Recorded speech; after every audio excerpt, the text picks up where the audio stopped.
For healthcare access. You can read more from the report at our website, WDEF.com. Well, a healthcare crisis affecting hundreds of Marines hits close to home for one Rossville man. Alvin Shipp believes contaminated water at Camp Lejeune, North Carolina, is responsible for the death of his son. And as a recent congressional hearing proves, he's not the only one. WDEF News 12's Bethany Mowry has his story in our local perspective. Even through his son's treatment for leukemia, retired Marine First Sergeant Alvin Shipp remembers his son as a child filled with laughter. He was still a happy boy. That happy boy died in 1968. Shipp says his son's disease was caused by a water source, now at the heart of a House panel investigation. I deeply feel that my son contacted leukemia because of that contaminated water at Camp Lejeune, North Carolina.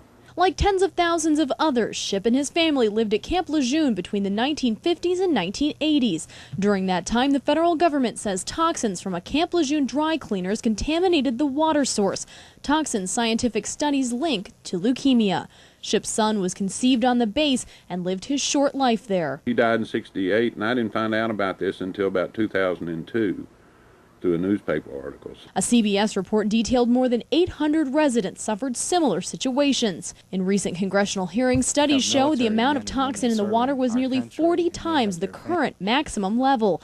But those standards were not in place when Shipp and his family lived on base. I feel that the federal government should have inspected that water at least once a year, and they never did, and make corrections.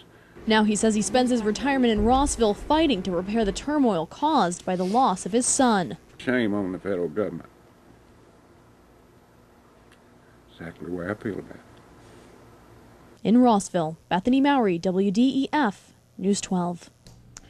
Marine Corps officials testify the water at Camp Lejeune met the standards of the years in question. Nearly 850 former Camp Lejeune residents have filed claims totaling $4 million. Alvin Shipp is one of them.